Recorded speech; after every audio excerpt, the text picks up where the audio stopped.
Ok, muchachos, vamos a continuar con la tercera sesión de el tema de equilibrio químico y vamos a empezar viendo lo que es un equilibrio heterogéneo. Entonces, una reacción reversible en la cual intervienen tanto productos como reactivos en distintas fases conduce a lo que se llama como un equilibrio heterogéneo, como este ejemplo que vemos a continuación, donde el carbonato de calcio al calentarse se descompone en óxido de calcio y en dióxido de carbono. Okay, vean que el carbonato de calcio es un sólido y el óxido de calcio también es un sólido.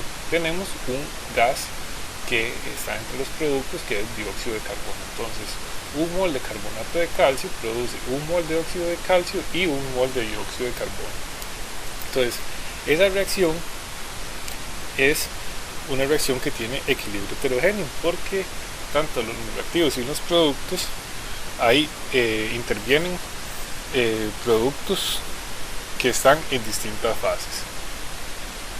Entonces, hay ciertos factores que tenemos que considerar cuando hablamos de un equilibrio heterogéneo y en la forma en la que nosotros vamos a escribir la constante de equilibrio.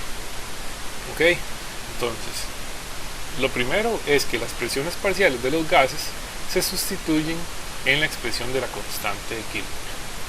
Ok,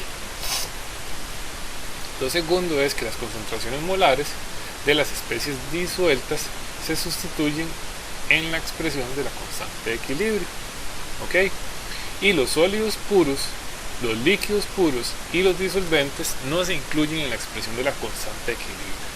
Casi que esta tercera es la más importante a tener en cuenta, porque las primeras dos ya las habíamos visto. Ok, pero entonces cuando tenemos un equilibrio heterogéneo, tienen que poner bastante importancia en esto para que no se vayan a equivocar, es que los sólidos puros, líquidos puros y los disolventes no se incluyen en la expresión de la constante de equilibrio. Entonces, tomando eso en cuenta, ¿cuál sería la expresión de la constante de equilibrio para esta reacción que tenemos enfrente? Ok, tenemos sólidos, carbonato de calcio y el óxido de calcio, ¿verdad? Entonces, la expresión de la constante de equilibrio correspondería a la presión parcial del dióxido de carbono solamente. Ok, o si no, la concentración molar. Vamos a ver otro ejemplo. Tenemos agua que está reaccionando con un carbonato, ¿verdad? Hay algún ion y forma hidróxido y ácido carbónico. ¿Ok? Entonces, ¿cuál sería la expresión de la constante de equilibrio? Acuérdense que los líquidos puros no se sustituyen en lo que es la expresión de la constante de equilibrio. Entonces, serían los productos entre los reactivos, ¿verdad? Y como no tenemos coeficientes molares en esta ecuación que está balanceada, pues la expresión de la constante de equilibrio sería el ion hidróxido por el ion hidrógeno carbonato entre el ion carbonato. ¿Ok? El agua no se pone porque el agua es un líquido puro. ¿Ok? Entonces, una vez que hemos visto esto, pues vamos a empezar a ver lo que es el principio de Le Chatelier. ¿Ok? ¿Qué me dice el principio de Le Chatelier? Me dice que si un sistema en equilibrio es perturbado por un cambio en la temperatura, en la presión o en la concentración de alguno de sus componentes, el sistema se va a desplazar su posición de modo que contrarreste esa perturbación. ¿Ok?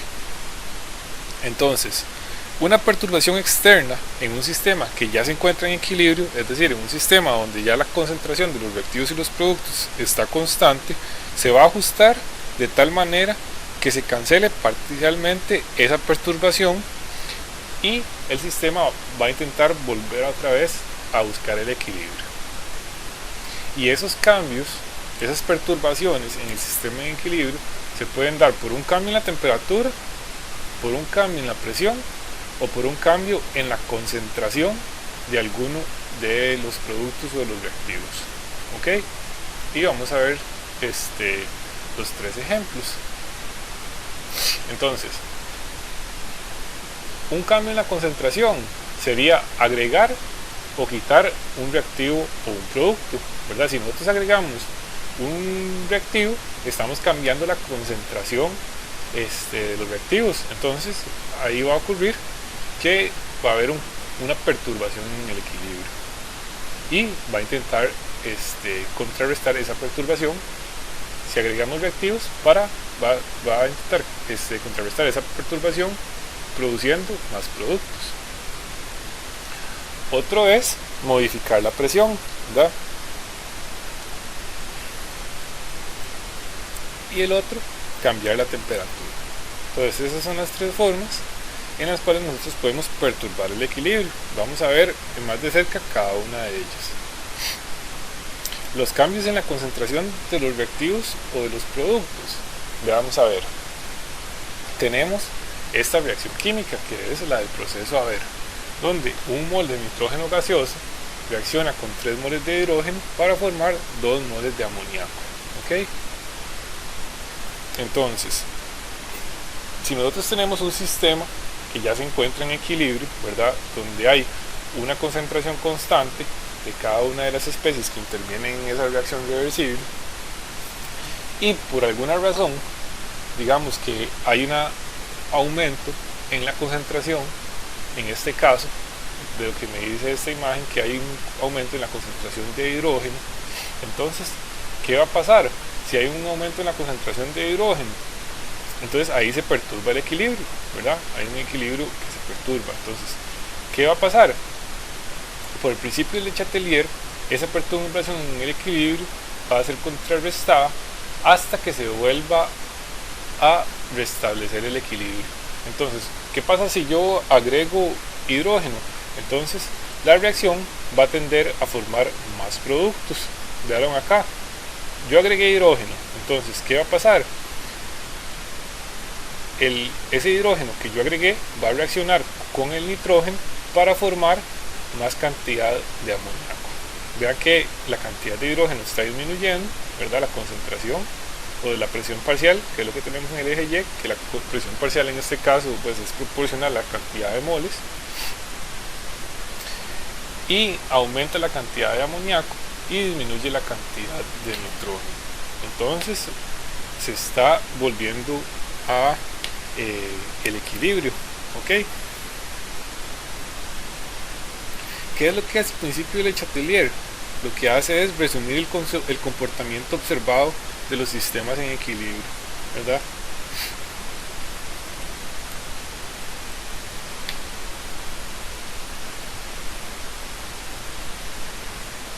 ¿Qué pasaría si nosotros agregamos en este mismo sistema?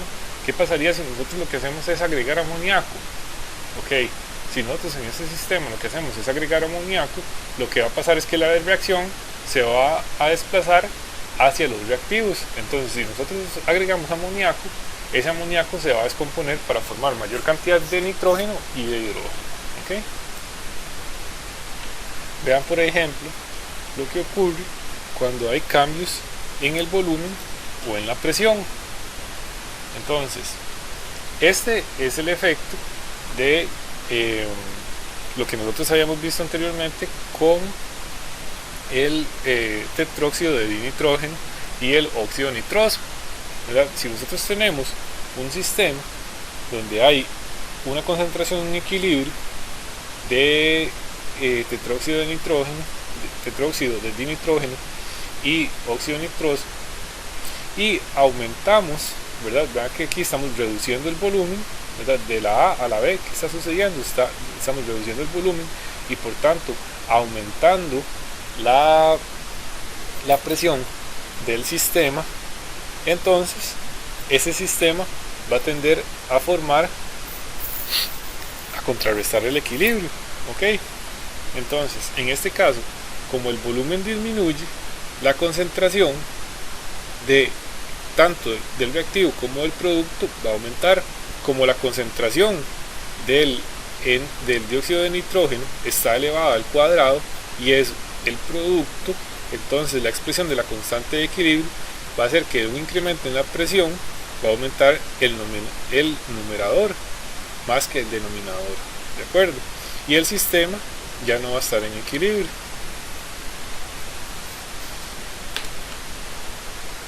Entonces, pues en este caso, el aumentar la presión, o lo mismo, disminuir el volumen de una mezcla de gases, va a hacer que el sistema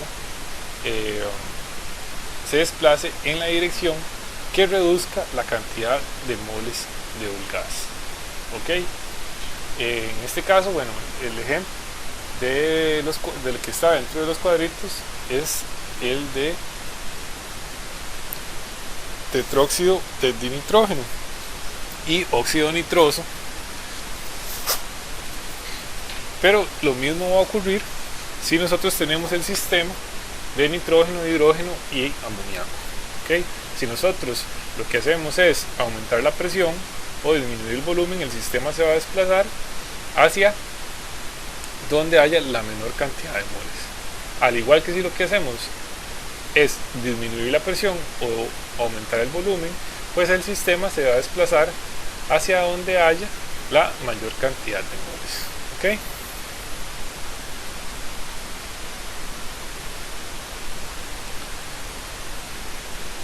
Por ejemplo, en el proceso a ver, que es el proceso donde se produce el amoníaco, ¿qué ocurre? Ok, ese proceso ocurre de la siguiente manera. Vamos a ver, hay una alimentación de nitrógeno e hidrógeno dentro del reactor. ¿Ok? Entonces, los gases fluyen y entran en el reactor, ¿verdad? Aquí se calientan, ¿verdad? En un serpentín que lo que hace es calentar los gases, pasan por un catalizador que disminuye la energía de activación de la reacción y ocurre la reacción química. ¿Ok? Entonces esos gases al reaccionar producen amoníaco. ¿Ok? Entonces ya tenemos una concentración, un equilibrio de nitrógeno, hidrógeno y amoníaco. Entonces se bombean hasta un punto donde el amoníaco se condensa, ¿verdad? Si ustedes ven, el punto de fusión y el punto de el punto de fusión tanto del nitrógeno como del hidrógeno es bastante bajo. El del amoníaco es mucho más alto. Entonces, cuando hacemos pasar los gases por un intercambiador de calor, lo que hacemos es condensar el amoníaco. ¿Ok?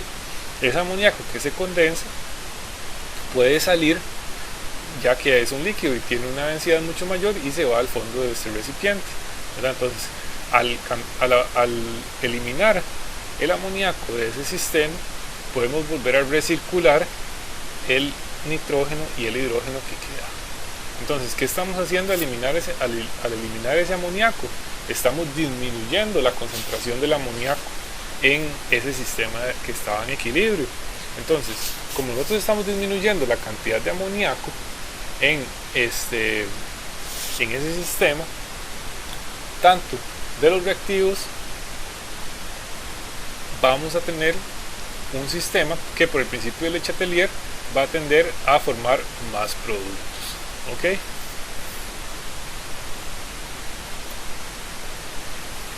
Vamos a ver este otro ejemplo. Aquí estamos haciendo varios ejemplos de lo que es el principio de Le Chatelier. En este caso es disminución de la presión y el volumen. Veamos este caso. Ahora tenemos 2 moles de dióxido de azufre, y este sí es un sistema, un equilibrio homogéneo. 2 moles de dióxido de azufre reaccionan con 1 mol de oxígeno para formar 2 moles de trióxido de azufre. ¿Ok? Entonces veamos este ejemplo. Tenemos un volumen de 10 litros de un sistema en equilibrio. Entonces, vean, en este caso tenemos 0,68 moles de trióxido de azufre, 0,32 moles de dióxido de azufre y 0,16 moles de oxígeno. ¿Qué pasa si nosotros comprimimos ese gas? Entonces, si nosotros comprimimos ese gas con esa misma cantidad de moles, estamos aumentando la presión del sistema. Entonces, si nosotros aumentamos la presión del sistema, ¿qué va a pasar? El sistema o el equilibrio se va a desplazar hacia donde disminuya la cantidad de moles globales. Entonces, si ustedes ven del lado de los reactivos, tenemos 3 moles, ¿verdad? 2 moles de dióxido de azufre y 1 mol de oxígeno. Del lado de los productos solamente tenemos el trióxido de azufre.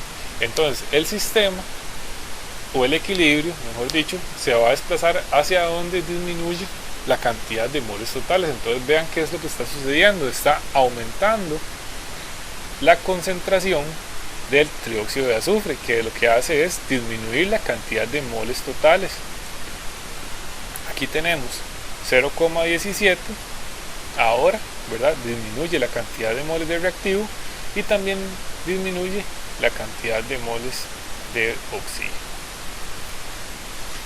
Entonces, reducir el volumen de una mezcla o aumentar la presión, ¿verdad? Cualquiera de los dos, provoca que el sistema se desplace en la dirección que reduce el número de moles totales de la mezcla de gases. ¿Ok? Ahora, hay otro que son los cambios en la temperatura. ¿Ok?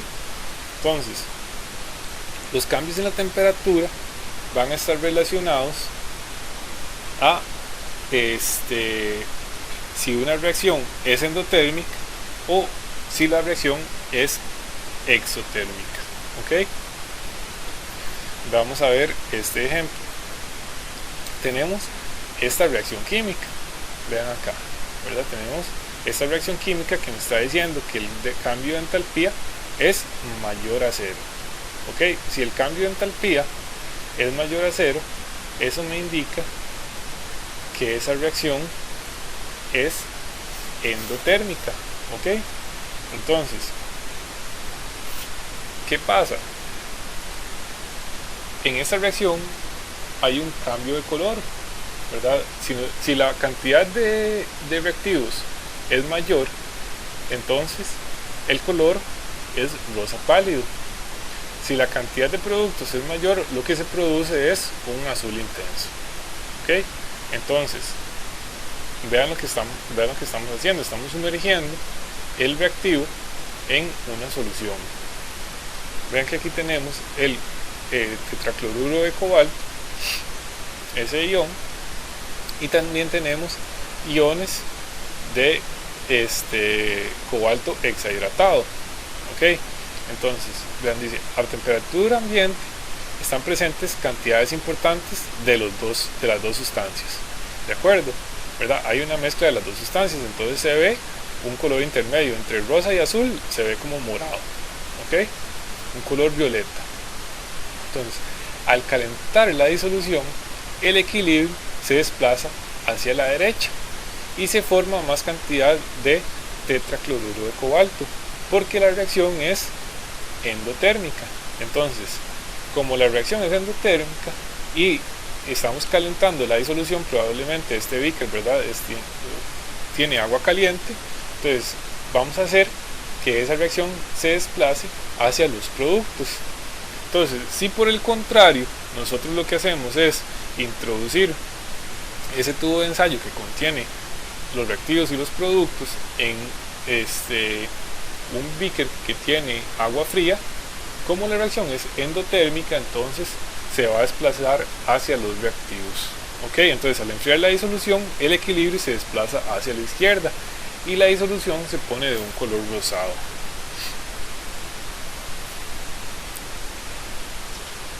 Entonces, ¿qué sucede? En resumen, un aumento en la temperatura favorece una reacción endotérmica. ¿Ok? Un aumento en la temperatura favorece una reacción endotérmica. Y una disminución en la temperatura va a favorecer una reacción exotérmica. ¿Ok?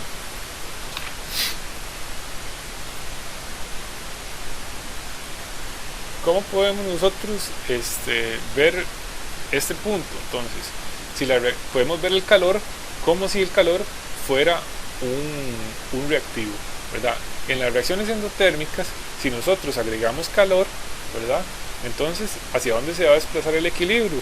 Hacia los productos. Si la reacción es exotérmica, si nosotros lo que hacemos es agregar calor, ¿verdad? Entonces la reacción se va a desplazar hacia los reactivos. ¿Ok?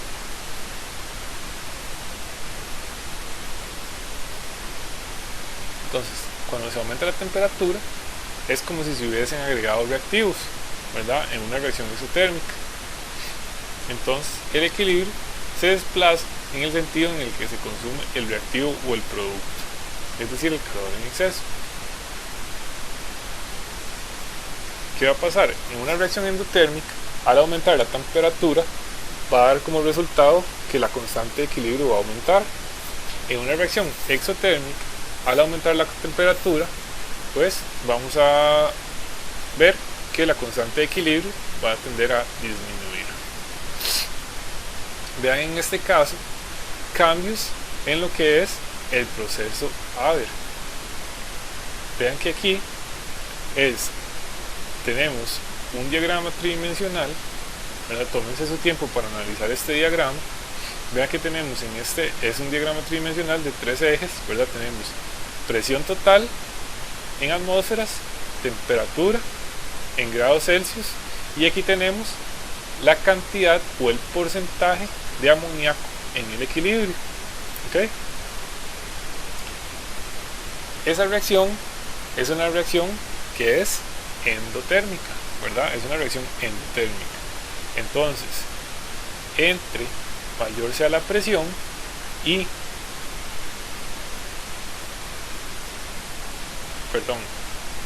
esta reacción es una reacción que es exotérmica. Vean que como entre la presión es mayor, ¿qué va a pasar? La cantidad mayor de equilibrio de amoníaco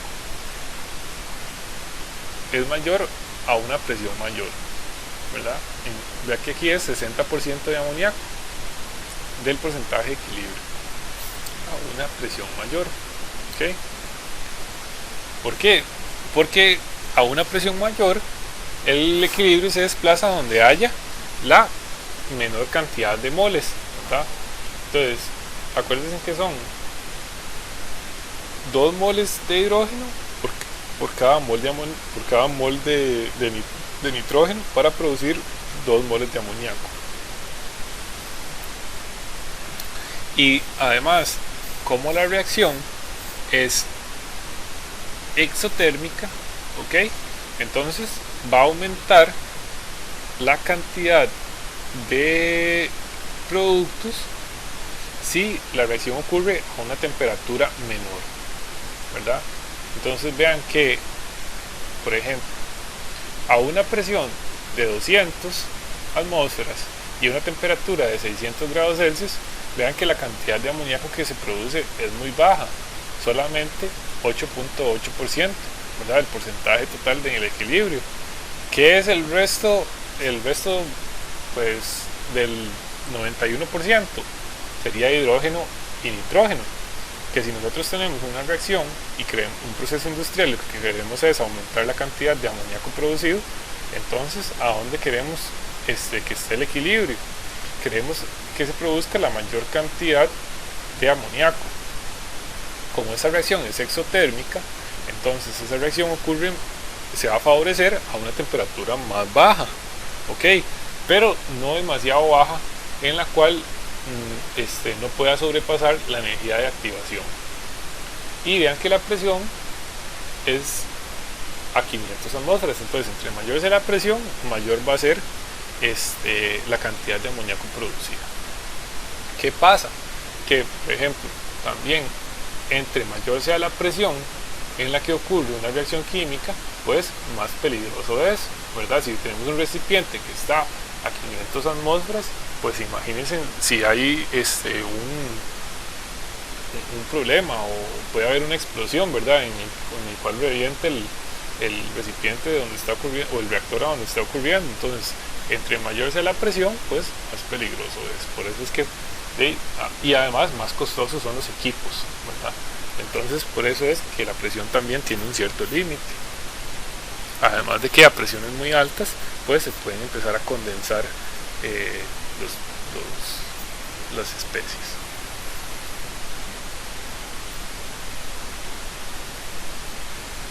Les pido que se tomen su tiempo para poder analizar bien este diagrama y entiendan bien por qué esa reacción se favorece la producción de amoníaco a esa presión y a esa temperatura.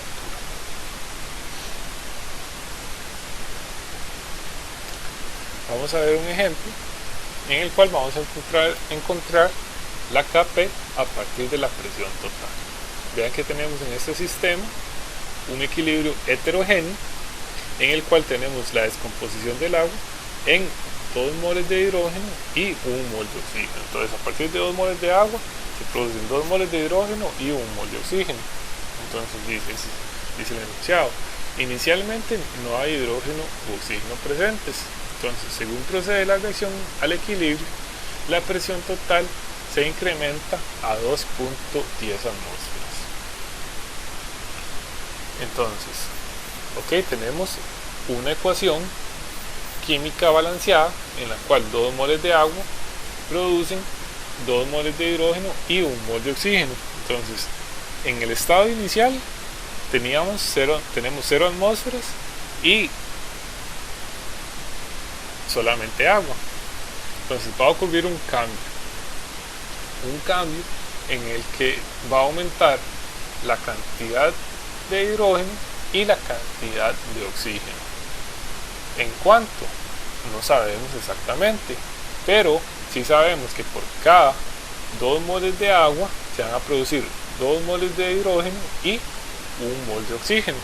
Entonces, esta cantidad que desconocemos la podemos marcar como una X. Entonces, en el equilibrio sabemos que vamos a tener 2X más X. Y eso lo podemos igualar a 2.10 atmósferas, ¿verdad? No incluimos los líquidos y los sólidos puros en nuestros cálculos de la Kp. Entonces, la presión total es igual a la suma de las presiones parciales, ¿verdad? De acuerdo a las leyes de los gases. Entonces, la presión total la vamos a dividir como la presión del hidrógeno más la presión del oxígeno. Entonces, la presión total va a ser igual a 2X más X. Eso va a ser igual a 3X, ¿verdad? Y ese 3X es igual a 2.10 atmósferas. Entonces, la presión parcial, o la X, si despejamos la X de ahí, nos da 0.7 atmósferas. Si sustituimos la X dentro de los valores, vean que nos queda que la presión parcial del hidrógeno entonces va a ser igual a 1.4 atmósferas y la presión parcial del oxígeno es igual a 0.7 atmósferas.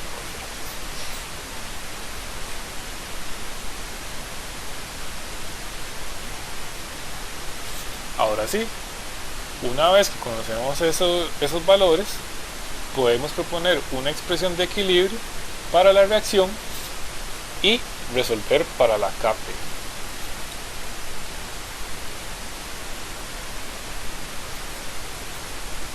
Entonces, la Kp sería la presión parcial del hidrógeno elevada al cuadrado por la presión parcial del oxígeno. Entonces, la Kp nos va a dar 1.37. ¿De acuerdo? Acuérdense que la Kp, ¿cómo la definimos? Como los productos elevado a la potencia, ¿verdad?, del cociente estequiométrico dividida entre los reactivos.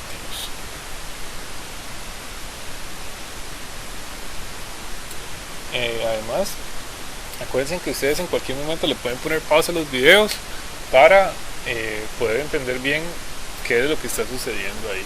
Si yo voy muy rápido, ustedes pueden ponerle pausa a los videos. Vamos a ver un mismo tipo de ejercicio, solamente que un poquito más complejo. Entonces, tenemos el mismo proceso, el proceso Haber-Bosch, ¿verdad?, donde se producen 2 moles de amoníaco a partir de 1 mol de nitrógeno y 3 moles de hidrógeno. Entonces, dice el enunciado: en el proceso Haber tenemos que la constante de equilibrio es igual a 1.45 10 a la menos 5 a 500 grados Celsius. Entonces, dice: en una mezcla de equilibrio de los tres gases a 500 grados Celsius, dice, la presión parcial del hidrógeno es 0,928 atmósferas y la del nitrógeno es 0,432 atmósferas. Dice, ¿cuál es la presión parcial del amoníaco en esta mezcla en equilibrio? Entonces, en este caso, pues, yo no puedo usar la ecuación de los gases ideales. ¿Por qué? Bueno, están a una temperatura muy elevada y además, pues, no conozco la presión total, ¿verdad? Entonces, lo que puedo hacer es plantear la cantidad de cada una de ellas con respecto a la constante de equilibrio. ¿Ok? ¿Cómo sería la constante de equilibrio? Vean que en este caso nosotros tenemos un equilibrio homogéneo, ¿verdad? Que son solamente gases. Entonces la constante de equilibrio es igual a la presión parcial del amoníaco, que es lo que quiero averiguar, elevada al cuadrado, ¿verdad? Porque este cociente es 2, dividido entre los reactivos, ¿verdad? Productos entre reactivos. Entonces divido entre la presión parcial del nitrógeno y entre la presión parcial del hidrógeno elevado a la tercera potencia. Y X va a ser mi incógnita. Entonces lo que hacemos aquí es despejar para la X, ¿verdad? Y igualando a la constante de equilibrio. ¿Qué me está diciendo el problema? Que es 1.45 por 10 a la menos 5. ¿Ok? Entonces, si despejamos la X para este valor, me da que entonces la presión parcial del amoníaco va a ser 2.24 por 10 a la menos 3 atmósferas. ¿Ok? Esa es la presión parcial del amoníaco. Y aquí sustituyo en la expresión de la constante de equilibrio para verificar que es correcto, ¿verdad? Si yo sustituyo este valor en la expresión de la constante de equilibrio, me tiene que dar igual a lo que me está diciendo que es la constante de equilibrio. Eso lo hago para verificar que está correcto. Vamos a seguir con otro ejemplo. Dice este ejercicio: se llena un matraz de 1 litro con 1 mol de hidrógeno y 2 moles de yodo a 448 grados Celsius, y dice, el valor de la constante de equilibrio de la reacción a 448 grados Celsius es 50.5. ¿Cuáles son las presiones parciales de hidrógeno, de yodo y de ácido yodhídrico en el matraz en equilibrio? Entonces, ¿qué está pasando? Vamos a describir un poco qué es lo que está pasando. Estoy llenando un matraz con hidrógeno y con yodo, ¿verdad? Entonces, con 1 mol por litro de hidrógeno y 2 mol por litro de yodo. Estas son las concentraciones. ¿Qué va a pasar? Esa es una reacción reversible. Va a empezar a aumentar la concentración de ácido yodhídrico. Y vean que tenemos un equilibrio heterogéneo. Entonces, puedo buscar la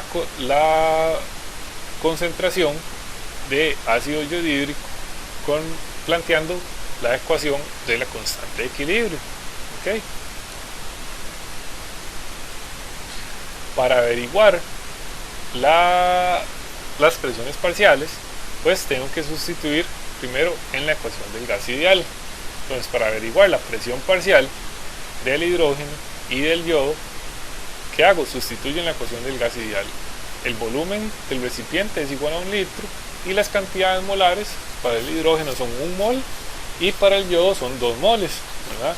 A la misma temperatura y el mismo volumen. Entonces, con eso puedo averiguar las presiones parciales de cada uno de los gases. Vean qué presiones más elevadas: 59.19 atmósferas para el hidrógeno y 118.4 atmósferas para el yodo. Entonces, ya conozco las presiones parciales iniciales de los gases. Entonces, ¿qué va a ocurrir en el equilibrio? Cuando yo tengo este tipo de problemas, yo voy a utilizar lo que se llama una tabla ICE. ICE no es la institución que nos brinda el fluido eléctrico y internet, sino que ICE corresponde a inicial, cambio y en el equilibrio, ¿verdad? Entonces por eso se llama tabla ICE, donde yo pongo en el enunciado o en el encabezado la ecuación química correctamente balanceada y la cantidad inicial, el cambio y el equilibrio, ¿ok? Entonces esta es la tabla ICE. Entonces, ¿qué va a pasar acá? En el estado inicial tengo 59.19 atmósferas de hidrógeno y 118.4 atmósferas de yodo. ¿Cómo va a pasar un cambio? ¿O qué cambio va a ocurrir? Pues va a disminuir la cantidad de hidrógeno y va a disminuir la cantidad de yodo y va a aumentar la cantidad de ácido yodhídrico. ¿En cuánto? Pues no sabemos, ¿verdad? Solamente si sabemos en qué proporción va a cambiar, porque eso me lo dice la estequiometría de la reacción, ¿verdad? Entonces va a cambiar en cantidades iguales para el hidrógeno y para el yodo. ¿Por qué? Porque los coeficientes estequiométricos son iguales, ¿verdad? Un mol de hidrógeno reacciona con un mol de yodo para producir 2 moles de ácido yodhídrico. Entonces, ¿qué va a ocurrir en el cambio? La presión parcial del hidrógeno va a disminuir, entonces aquí va a ser menos X, del yodo menos X, y el ácido yodhídrico va a ser más 2X, ¿ok? ¿Vieron ahí? ¿Ok? Entonces, menos X y más 2X. ¿Y qué va a ocurrir ya cuando esté en el equilibrio? ¿Ok? Entonces en el equilibrio hacemos la suma de las columnas. Entonces, 59.19 menos X, 118.4 menos X y 2X, ¿verdad? ¿Y qué podemos hacer ahora? Sustituir en la expresión de la constante de equilibrio y resolver. Entonces, si yo sustituyo esto en la expresión de la constante de equilibrio, me va a quedar que los productos, ¿verdad? 2X entre los reactivos, que van a ser 59.19 menos X por menos 118.4 menos X, eso lo voy a igualar a 50.4. ¿Vieron acá? ¿Verdad? En la expresión de la constante de equilibrio. Y no se olviden de elevar este al cuadrado, ¿verdad? La presión parcial del yodo, elevarlo al cuadrado.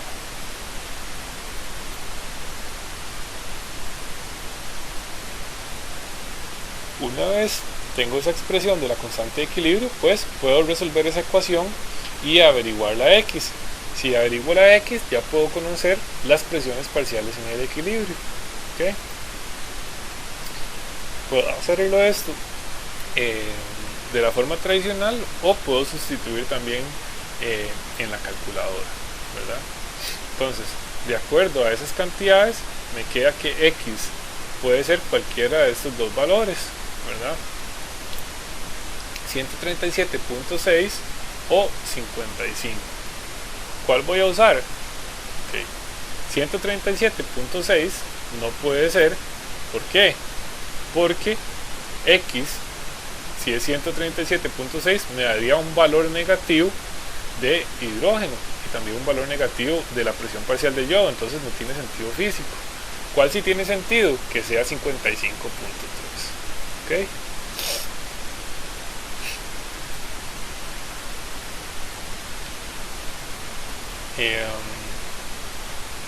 Otra forma de resolver la ecuación, ¿verdad?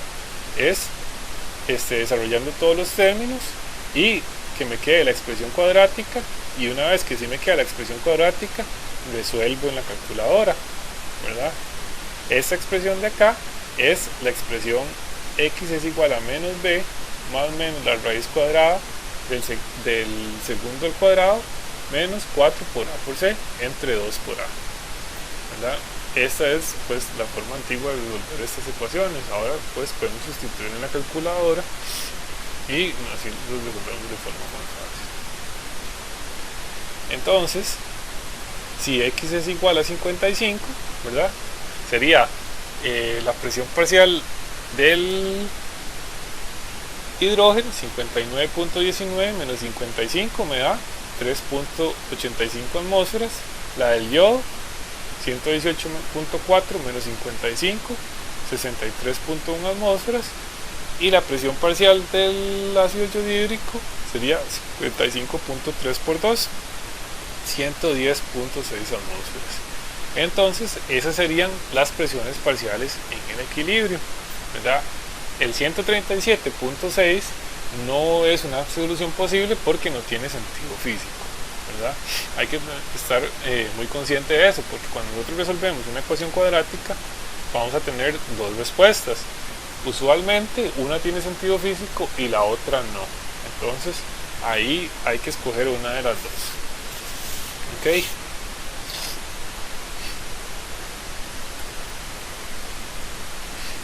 Y ahora sí, ¿cuál sería el valor de la constante de equilibrio? Entonces sustituimos los valores.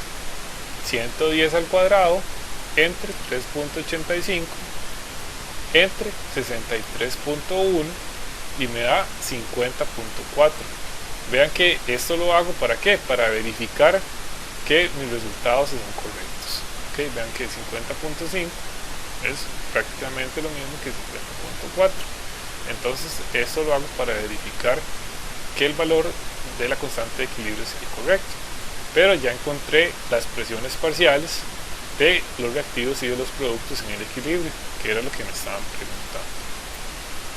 Ok, pues vamos a llegar hasta este punto con